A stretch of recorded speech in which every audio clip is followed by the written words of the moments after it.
Chapter 16. The Drakes spent a significant amount of time in London, residing at the Grand Hotel on Trafalgar Square.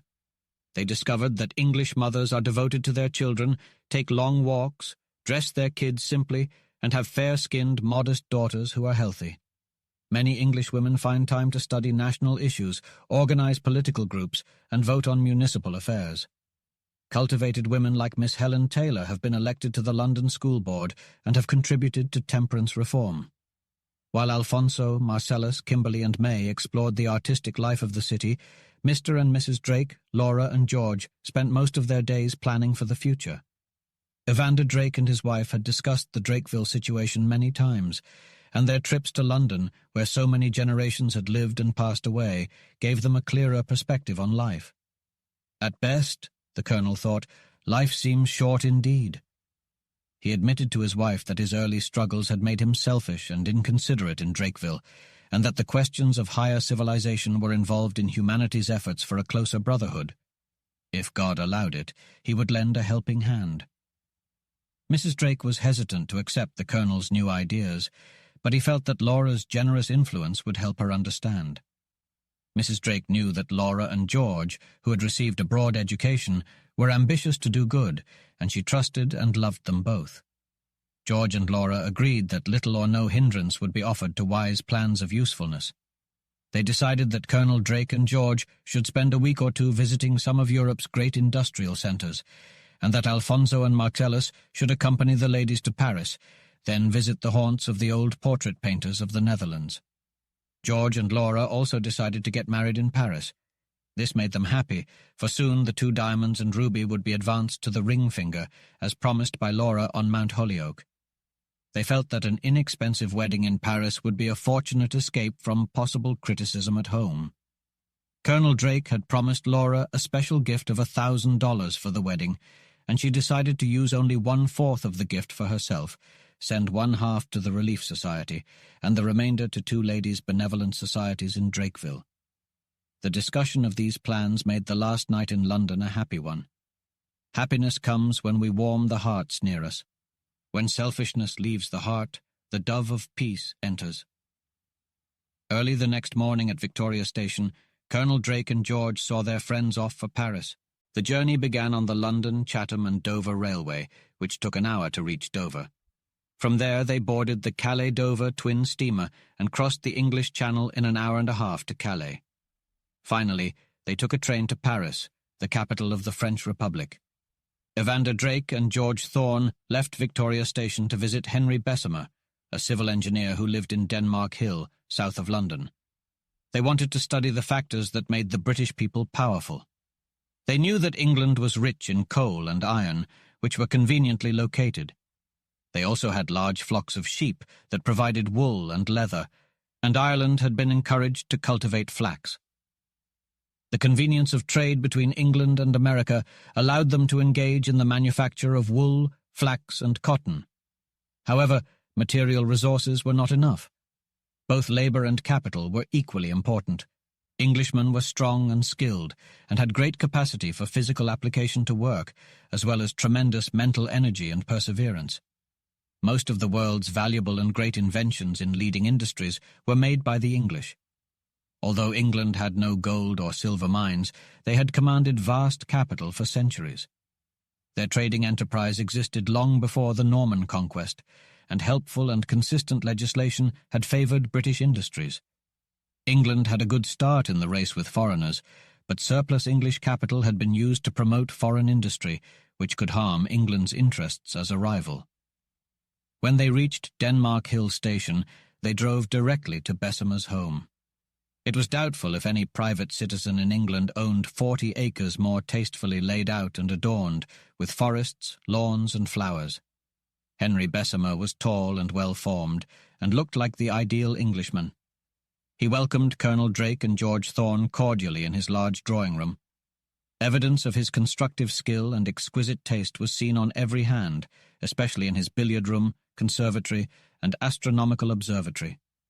The last contained a reflector telescope of his own design that rivaled Lord Rosse's world-famous telescope. They were both charmed by Bessemer's manners and conversation.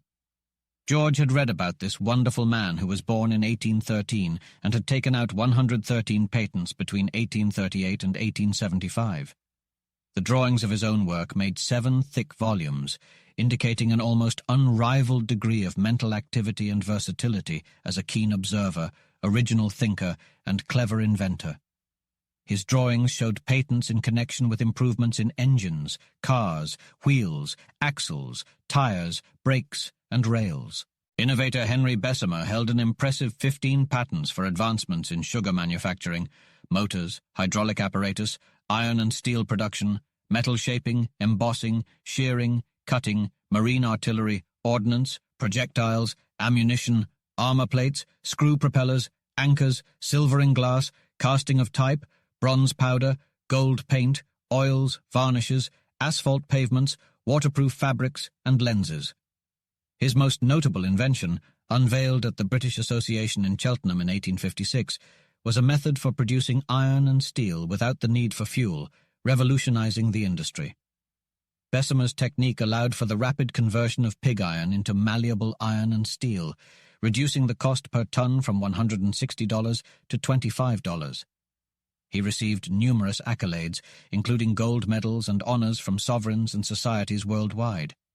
When discussing the undesirable elements in ores, Bessemer agreed with Lord Palmerston's definition that dirt was matter out of place. He believed that the person who could remove the dirt from ores and produce the most desirable steel at the lowest cost would be a great benefactor to humanity. Bessemer's own account of his most important invention was fascinating. Despite practical iron men claiming that it was impossible to convert molten pig iron into fluid, malleable iron and then into available steel in just a few minutes without additional fuel, Bessemer's genius and perseverance, coupled with his knowledge of chemistry and mechanics, made it possible. He discovered that if air was forced into and among the particles of molten iron, the same combustion that occurred when a heated horseshoe nail was whirled in a circle could be achieved. Before Bessemer's process, pig iron was laboriously converted into malleable iron using the puddling furnace. Bessemer's method involved forcing air among the particles of molten iron, which removed the carbon in a single operation. The carbon in the iron has a greater affinity for the oxygen in the air than for the iron itself. Once all the carbon was removed, molten Spiegeleisen was added to introduce the exact amount of carbon needed to produce steel of any desired temper with the utmost certainty.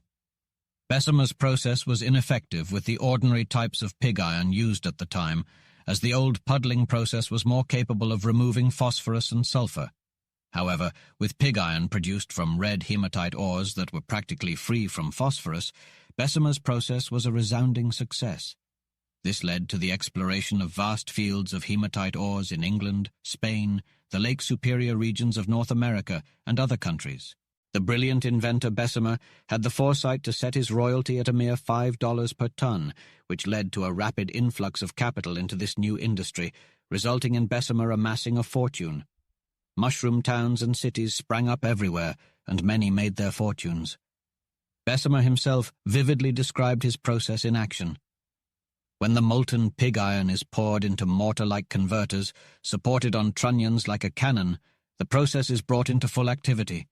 The blast is admitted through holes in the bottom when small, powerful jets of air spring upward through the boiling fluid mass, and the whole apparatus trembles violently. Suddenly a volcano-like eruption of flames and red-hot cinders or sparks occurs. The roaring flames, rushing from the mouth of the converter, changes its violet color to orange and finally to pure white. The large sparks change to hissing points, which gradually become specks of soft, bluish light as the state of malleable iron is approached. This brilliant process, which includes the introduction and mixture of the Spiegeleisen, may take up to 15 minutes, after which the molds are filled and the steel ingots can be hammered or rolled the same as blooms from a puddling furnace. Bessemer explained many things and offered many valuable suggestions. A remark of Bessemer to George Thorn led the latter to tell Bessemer a story which he heard in the smoking room of the SS Campania.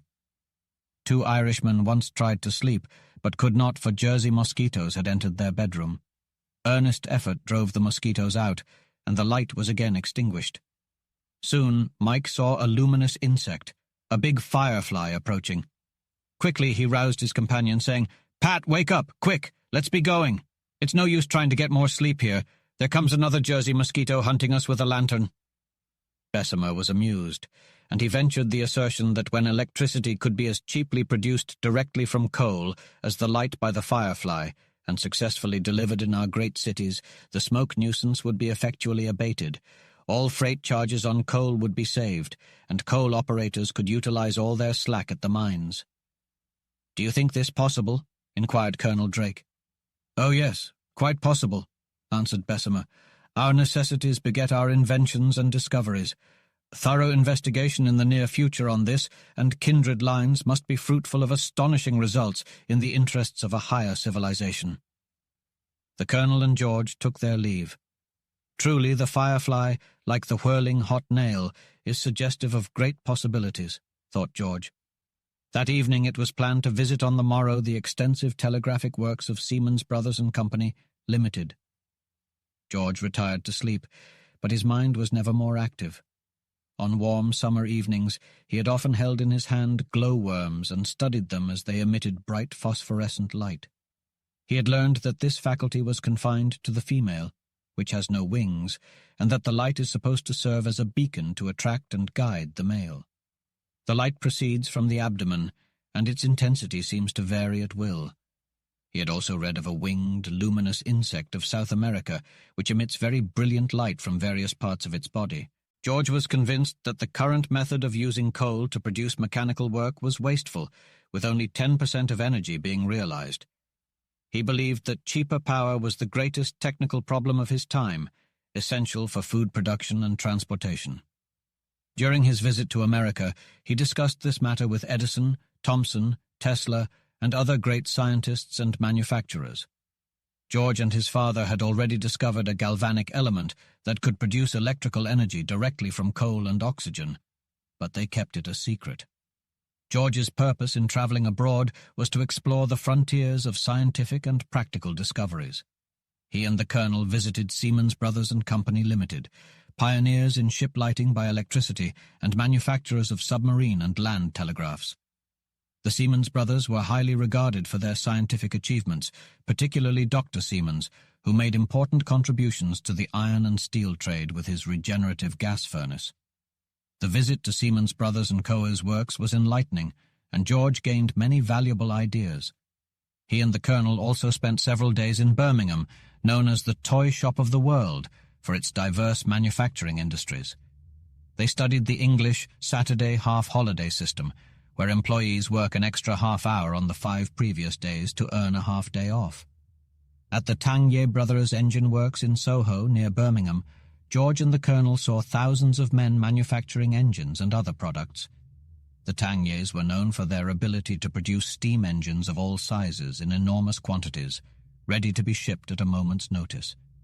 Bolton, the founder of the engine works, famously said to Lord Palmerston, "Sir, we have here for sale what subjects of His Majesty most seek, and that is, of course, power." The Tanguay jack-screw was the key invention that allowed Brunel, the famous engineer, to launch his steamship, the Great Eastern, which he built on the Thames. The Tanguay brothers take pride in saying, "We launched the Great Eastern, and the Great Eastern launched us." One of the Tanguay brothers took 2 Americans through James Watt's old home and into his famous garret, where Watt invented the parallel motion and other parts of the steam engine. Watt's engine inventions were so important that he alone should have the honor of inventing the modern engine that has elevated the human race. George was fascinated by what the Tanguay brothers were doing for their employees. They offered instructive lectures by capable men weekly to their workers while they ate their dinners. They also provided free medical aid and practical assistance to their workforce. After visiting steel firms, including Bocklow and Vaughan of Middleborough and John Brown at Sheffield, Evander Drake and George crossed over into busy Belgium and travelled via historic Cologne to Westphalia, Germany. Here are some of the most productive coal measures on the earth, which extend eastward from the Rhine for over 30 miles. The dense network of railways and manufacturing establishments in the area is unparalleled in Germany. The far-famed Krupp Works, one of the greatest manufacturing firms on the globe, is located in Essen.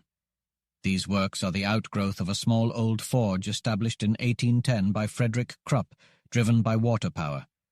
Before his death, he revealed the valuable secret of making cast steel to his son Alfred, who was only 14 years old at the time. After many years of severe application, Alfred Krupp's first great triumph came in 1851 at the London World's Fair, where he received the highest medal. At the Paris Exposition of 1855, as well as at Munich the year before, he also won gold medals. Abundant orders now flowed in for his breech-loading cast steel cannons. In severe tests which followed, the famous Woolwich guns were driven from the field.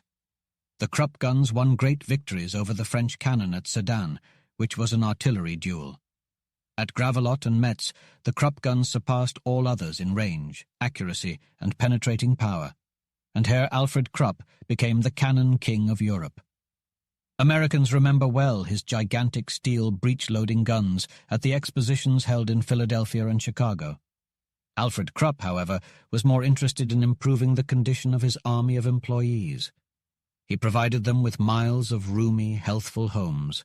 He formed a commissariat where his employees could secure at cost price all the necessities of life. He also established schools where the children of his employees could receive education if desired in technical, industrial, commercial, and mechanical pursuits, and in special and classical courses as well. He devised a sick and pension fund for disabled workmen, which Emperor William II has made a law of the German Empire. He likewise created life insurance companies and widow and orphan funds. The Golden Rule has been Alfred Krupp's guiding star. Alfred Krupp, a man of great renown and accomplishment, passed away on July 14, 1887, at the age of 75. Despite his success, he remained humble and refused any titles beyond his own name. His final wish was to be laid to rest in the small cottage where he was born, within the Krupp foundries, which had become a place of reverence for the thousands of workers who relied on it for their livelihoods.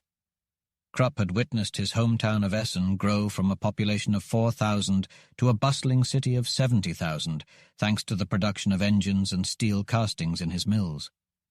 His legacy was not in marble or bronze, but in the vast mills and philanthropic endeavors he had built in Essen.